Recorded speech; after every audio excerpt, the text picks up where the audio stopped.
The air in the old concert hall was heavy, but not with heat. It was heavy with waiting. You could feel it pressing down on your shoulders. A thick blanket made of silence and the scent of old wood, floor wax, and the faint, sweet smell of paper from the thousands of music books that had lived there over the years. Velvet seats, worn smooth by generations of listeners, held a crowd that barely dared to breathe. Every tiny sound, a cough, the rustle of a program, the squeak of a shoe on the polished floor echoed like a shout in the quiet. This was the final round of the biggest piano competition in the region, the one that young musicians dreamed about for years. The winner wouldn't just get a trophy. They would get a future, down in the front row. The three finalists sat on three simple wooden chairs, looking small under the huge, bright lights of the stage. Two of them were buzzing with a nervous energy that was almost visible. They were the kind of kids who seemed to have been born with their fingers on piano keys. They sat straight, their hands resting perfectly on their knees, their eyes fixed on the grand piano that sat on the stage like a sleeping beast. They were polished, prepared, and powerful. And then there was the third one. Dot. She was a girl of about 16, but she seemed to fade into the background like a watercolor painting left out in the rain. While the others were stiff with tension, she was just still. Her shoulders were slightly rounded, her dark hair fell over her face, hiding her expression. She didn't look at the piano or the judges or the crowd. She just looked down at her own hands, resting in her lap. This was where people's eyes always went when they looked at her for more than a few seconds. Her right hand was beautiful, with long, slender fingers that seemed made for the ivory keys. But her left hand was different. It was a map of a difficult journey. The fingers were twisted together, scarred and fused from an accident when she was just a little girl. It could close into a small fist and it could press down, but it could never fly across the keys like her other hand. It could never do the things a pianist was supposed to do. The audience didn't know her story, not the details. But they could see, and when they looked at her, they didn't see a competitor. They saw an act of courage. They felt a gentle, sad sort of pity. It was inspiring, sure, that she would even try. But in a competition like this, against players like the other two, it felt almost cruel. She was a nice story, but she wasn't a contender. You could hear it in the way people talked about her in low whispers before the show started. "Oh, that's the one. It's so brave of her to—" Their voices would trail off, the unspoken words hanging in the air. "To think she can win on the stage." At a long table sat the judges, but there was only one judge who truly mattered. An old man with a face like carved stone and a reputation that was just as hard. He was a legend, a musician who had traveled the world and now held the power to make a career with a nod, or break one with a look. They called him a purist, someone who believed music was not about feelings or stories, but about perfect, flawless technique. He had heard thousands of players and he had forgotten almost all of them. He sat perfectly still in his chair, his suit sharp and dark, his eyes narrowed as he watched the stage. He held a pen, but he rarely wrote anything. He just listened, and his face told you everything you needed to know. The first finalist was called. He was a boy with bright, confident eyes. He walked to the piano, bowed quickly, and sat down. And then his hands exploded on the keys. It was a piece by Liszt, a storm of complicated, fast notes that tumbled over each other like a waterfall. It was technically perfect, every note in its place, every rhythm exact. It was impressive, like watching a machine perform an impossible task. When he finished, the room erupted in applause. The old judge gave a slow, slight nod. It was the sign of approval. The boy walked off stage, looking like he had already won. The second finalist was a girl who played with a cold, brilliant fire. Her piece was full of passion and anger, her fingers dancing and striking the keys with precision. It was another flawless performance, the kind that makes you hold your breath. The applause was even louder this time. The old judge leaned forward, a flicker of interest in his eyes for the first time. He wrote a single word on his paper, and then it was her turn. The quiet girl. An announcer called her name. The applause that followed was different. It was softer, gentler. It was the sound of encouragement, not excitement. It was the kind of clap you give someone just for showing up. She stood up slowly, her movements smooth and quiet. As she walked toward the stage, she could feel hundreds of eyes on her. She kept her gaze forward, her face a calm mask. But she felt it all. She always did. Just as she reached the steps to the stage, the old judge leaned toward the woman sitting next to him. He didn't whisper very quietly. His voice was gravelly and sharp, and it carried in the silent hall. "It's a shame," he said, his eyes on the girl's back. "A real tragedy. The spirit is willing, but the body... It's not fair to her or to the music." He paused, then delivered the final, quiet blow. "She can't play." "Not really." The words didn't need to travel far. They seemed to ripple through the front row, and then the next, and the next, like a wave of cold water. People shifted in their seats. Some looked down at their laps, embarrassed for her. Others just watched, their pity now mixed with a cruel sort of curiosity. How would she react? Did she hear? She did. She heard every word. It wasn't the first time she had heard something like it. She had heard it her whole life, from doctors, from teachers, from other kids. But this time it was different. This time it was in front of everyone. It was the final judgment spoken by the only person whose opinion mattered. For a brief, sharp second, she felt a familiar sting behind her eyes. She wanted to turn around, to run out of the hall and never come back. But then she looked at her left hand, the hand that was the source of all the whispers. It was just a hand. It was part of her, and she had a song to play. She took a breath, the air feeling cool and steady in her lungs, and continued up the steps, her back straighter than it had been before. The room was waiting, ready for a tragedy, but she was ready to tell them a different story. She reached the piano, and the single spotlight felt warmer, almost like a physical weight on her shoulders. The walk across the vast, empty stage had felt longer than any street she had ever crossed. With each step, the old judge's words echoed in her mind, not with anger, but with a dull, hollow ache. She can't play. Not really. She had heard variations of that phrase her entire life, but hearing it now, from him, in this room, felt different. It felt like a final, official stamp on a life of limitations. For a moment, a sharp, hot sting pricked the back of her eyes, and she had to blink it away. She would not cry. Not here. Not in front of them. She sat on the bench, the worn leather cool and familiar beneath her. The piano stood before her, not as a friend, but as a giant, a beautiful beast made of black lacquer and white ivory. She placed her right hand on the keys, the coolness a small comfort. Her left hand she rested gently on her lap, a hidden, imperfect thing. She had practiced for this moment for thousands of hours. Her piece was a complicated, beautiful composition by Chopin, one that told a story of love and loss with every note. She knew it with her heart, not just her fingers. She had found ways to adapt, to use her left hand for simple, supporting chords that her right hand could then dance around. It was her story, told in music. She took a quiet, steadying breath, ready to finally share it. Just as her fingers were about to press the first note, a voice, sharp and cold as ice, cut through the silence. "Stop." The word hung in the air, so unexpected that it took a moment for everyone to understand what had happened. The girl froze, her hand hovering just above the keys. The voice belonged to the old judge. He had stood up from his table, a movement so rare that it caused a ripple of confusion to spread through the audience. He didn't look at the other judges. He didn't look at the audience. His eyes were fixed on her, an intense, unwavering gaze. He began to walk slowly toward the stage, his polished shoes making soft, clicking sounds on the floor. Each click was like a hammer blow in the silent hall. People leaned forward, whispering to each other. What was happening? This was not part of the competition.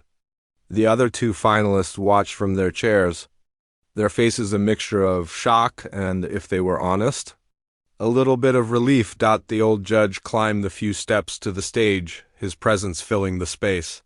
He stopped a few feet away from the piano, a tall, imposing figure in the dim light. He looked down at her, not with cruelty, but with a kind of cold, clinical curiosity, like a scientist examining a strange insect. "Young lady," he began, his voice carrying easily to every corner of the room, "we have heard enough of prepared pieces. They are merely recitations. A parrot can be taught to recite a poem. It does not mean the parrot understands the words." A few people in the audience gasped softly. His words were brutal, designed to wound. He took another step closer. "I want to test true musicality. I want to see what is inside you, not what your teacher has drilled into your fingers."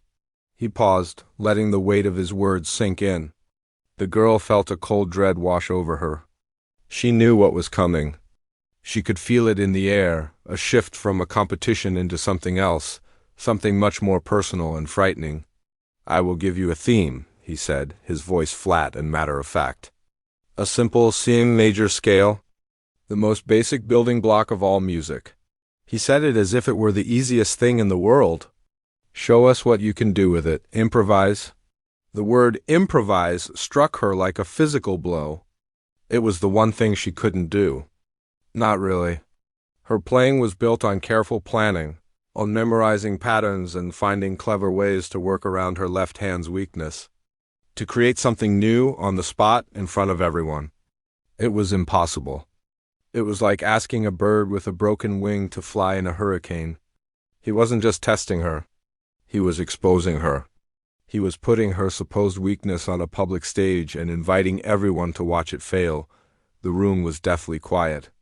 The audience's pity had curdled into a shared sense of horror. This wasn't a competition anymore. It was a public execution. They saw her sitting there, small and alone under the bright light, a lamb led to slaughter.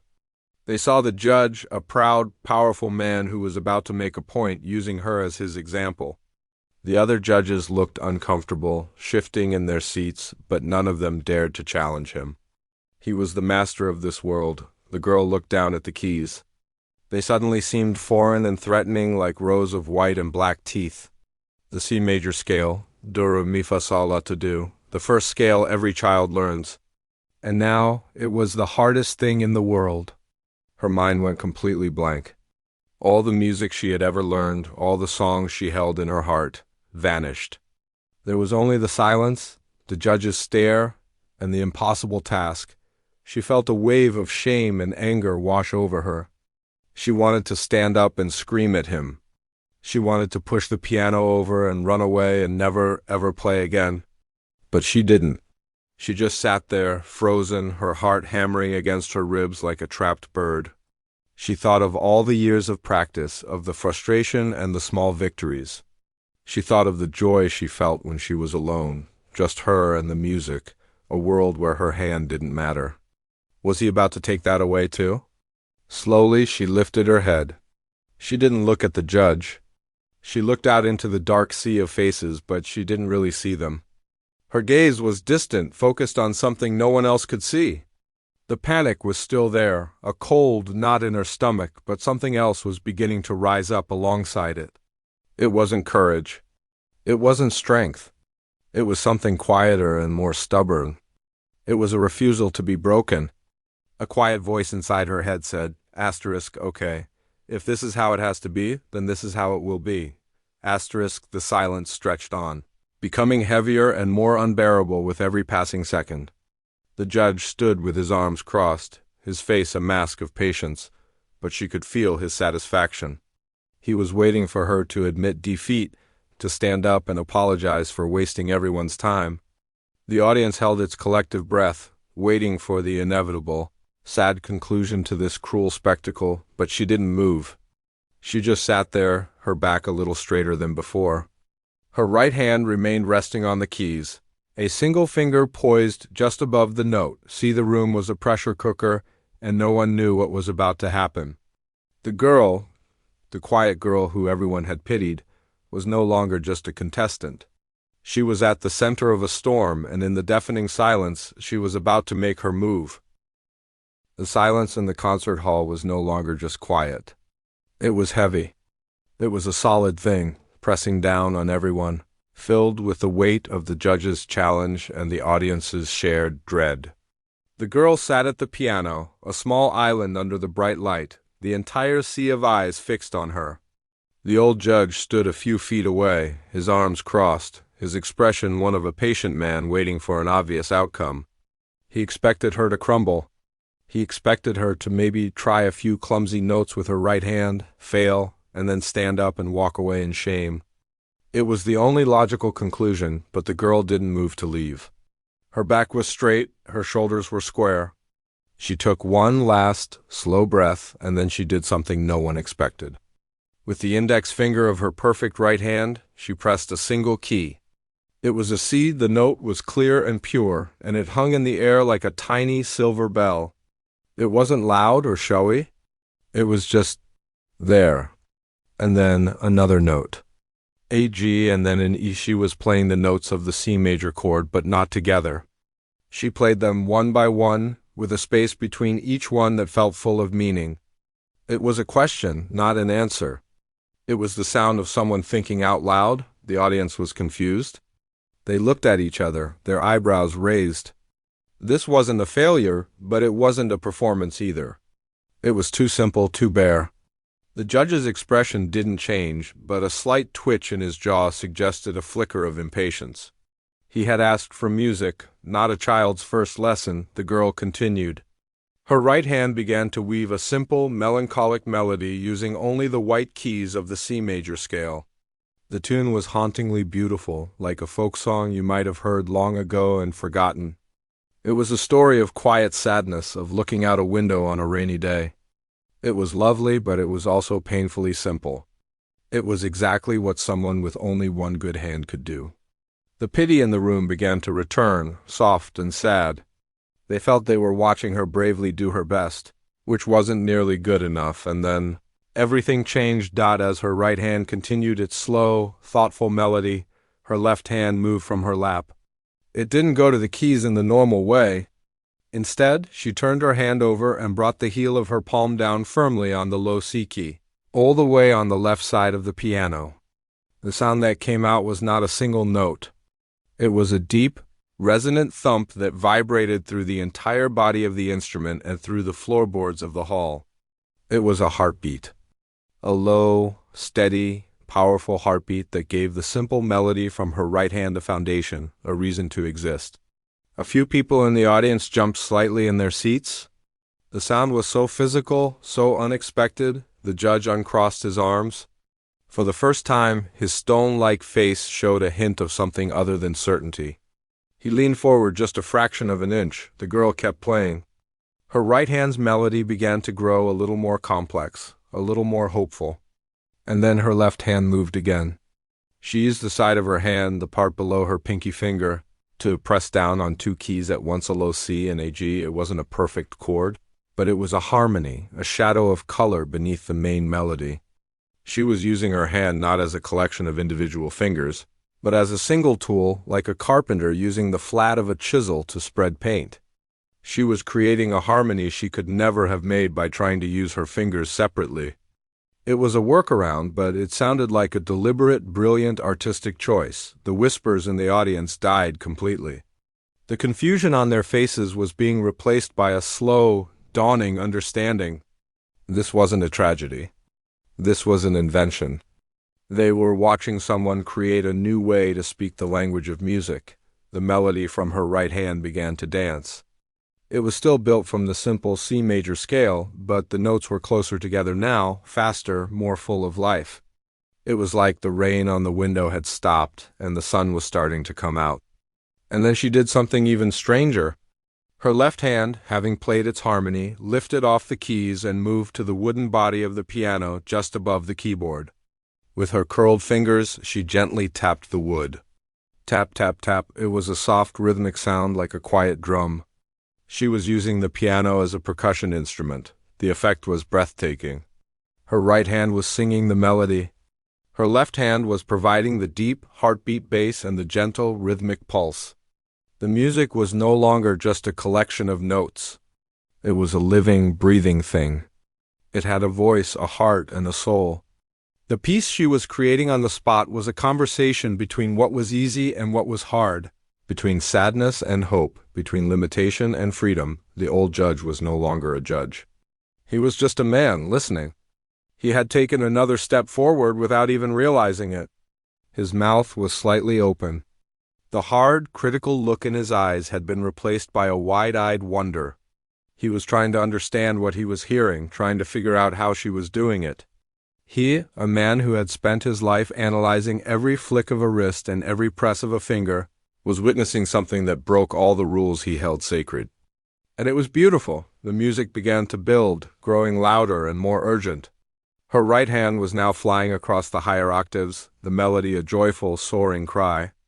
Her left hand was a storm of rhythm and power, alternating between the deep bass notes, the block chords, and the percussive taps on the wood. She was swaying slightly with the music, her eyes closed, completely lost in the world she was creating. She wasn't thinking about her hand or the judge or the audience. She was just telling her story, the only way she knew how. And the entire room was leaning in, captured, held spellbound by the sound of a girl who couldn't play, showing them all what playing really meant. The music was no longer just sound. It was a living force in the room. It swirled around the velvet seats, slipped into the cracks of the old wood, and settled deep inside the chest of every person listening. The girl's right hand was now a blur of motion, a whitewater rapid of notes that cascaded down the keys. It was a melody full of joy and struggle, a bird soaring through a storm. It was complex and fast, the kind of playing that required years of disciplined practice, but it felt wild and free, like it was being invented in that very moment. And underneath it all, anchoring this flight of fancy, was the steady, powerful heartbeat from her left hand. The old judge stood frozen, a statue carved from surprise. The hard lines of his face seemed to be softening, melting away like wax under a flame. All his life he had seen music as a structure, a building made of notes, held together by the steel beams of theory and technique. He valued precision above all else. A wrong note was a crack in the foundation. A sloppy rhythm was a leaning wall. But what he was hearing now, it wasn't a building. It was a river. It had a current, a life, a purpose, and it was flowing through cracks in the foundation he never even knew were there. He watched her left hand, the hand he had dismissed as a tragedy. He saw it press down on the low strings, not with the grace of a pianist, but with the raw power of a heartbeat. He saw it tap the wood of the piano, not as a mistake, but as a deliberate rhythmic choice. She wasn't just playing around her limitation. She was using it. She had turned her weakness into the very thing that gave her music its soul. A thought, cold and sharp, pierced through his confusion. I have been listening to the notes my whole life. She is making me listen to the silence between them. The audience was a single, breathing entity. For the first half hour, they had been a collection of individuals, a mother proud of her son, a critic scribbling notes, a student dreaming of being on that stage. Now they were one. Every head was tilted in the same direction. Every pair of eyes was fixed on the same small figure. The pity they had felt for her was gone, washed away by a tidal wave of awe. It was replaced by a feeling that was hard to put into words. It was a mix of inspiration and a little bit of shame. They had come to see a girl try and fail. Instead, they were witnessing a master at work, a master who had created her own rules. An old man in the third row, a retired piano teacher himself, felt tears streaming down his face, and he didn't even bother to wipe them away. He was seeing something he had never seen in all his 70 years, something that reminded him why he had fallen in love with music in the first place. It wasn't about being perfect. It was about being true. The girl's eyes were closed. She was no longer in the concert hall. She was inside the music, floating on the river of sound she had created. She wasn't thinking about the C major scale or the judge's challenge. She wasn't thinking about her hand at all. In this moment, her left hand wasn't fused and scarred. It was just a tool, a part of her, making a sound that was as essential as the melody from her right hand. The years of frustration, the quiet tears in her room after a lesson where a teacher told her she'd never play real music, the stares of strangers on the bus, it was all flowing out of her. Not as sadness, but as a fierce, triumphant energy. The music was her answer to every person who had ever told her, "You can't." And the answer was a roaring, beautiful, defiant yes. The improvisation reached its peak. The melody from her right hand became a desperate, soaring cry, full of a longing and a joy that was almost painful to hear. Her left hand was a storm of rhythm, a thunderous pulse that shook the very floor. She was using her entire body now, leaning into the piano, her swaying becoming more pronounced. It was as if she was trying to pour every ounce of her being into the instrument. The sound was immense, filling every corner of the vast hall. It was the sound of a soul breaking free from a cage. It was the sound of a mountain being moved, not by force but by persistence. The judge felt the vibration in the solace of his shoes, a deep, resonant hum that seemed to match the new, frantic beating of his own heart. He had spent his life judging music, categorizing it, and filing it away into neat little boxes of good and bad, right and wrong. This music didn't fit in any box. It was too big, too honest, too alive. It was tearing the boxes apart. And then, as suddenly as it had erupted, the storm began to calm. The furious cascade of notes from her right hand slowed, becoming gentler, more thoughtful. The powerful rhythm from her left hand softened, the percussive taps disappearing, the deep bass notes becoming less frequent, more like a deep, final breath. The music was coming down from the mountain, returning to the quiet valley. The tension that had been building in the room began to release, not with a snap, but with a long, slow exhale. The audience, which had been leaning forward as one, collectively settled back into their seats, but their bodies were still rigid with attention. They knew this was the end of the journey, and they didn't want to miss a single step of the descent. The melody became simpler again, returning to the haunting, folk song-like tune from the beginning. But now it sounded different. It wasn't just sad anymore. It was full of a deep, earned peace. It was the sound of someone who had been through the storm and had found the calm on the other side. Her right hand played the final few notes, each one softer than the last, like echoes fading away. And then there was only one note left. The same single, pure C, she had started with. She played it with her right index finger and let it hang in the air, shimmering and alone. It was the same note, but it felt like it contained the entire story she had just told. It was the end of the circle. It was the answer to the question. It was everything. And as the sound finally faded into absolute, perfect silence, the world seemed to stop, waiting to see what would happen next. The last note of the C hung in the air, a tiny, shimmering star in a vast, dark sky. Then it was gone. And in its place there was a silence so complete, so profound, it felt louder than any sound that had come before. It wasn't an empty silence or an awkward one. It was a full silence, packed to the brim with everything the audience had just felt. It was the sound of 1,000 hearts beating in unison, of 1,000 minds trying to process the impossible thing they had just witnessed. No one moved. No one coughed or shifted in their seat. It was as if the entire hall was holding its breath, afraid that even the smallest sound might shatter the fragile, beautiful moment. The girl sat at the piano, her hands resting on the keys, her body still swaying slightly. Her eyes, which had been closed for most of the performance, slowly fluttered open. She blinked, her gaze unfocused, as if she were waking from a long, vivid dream. For a moment, she didn't see the room or the people. She was still floating on the river of sound she had created. She looked down at her hands, her right hand elegant and still, her left hand a quiet, scarred companion.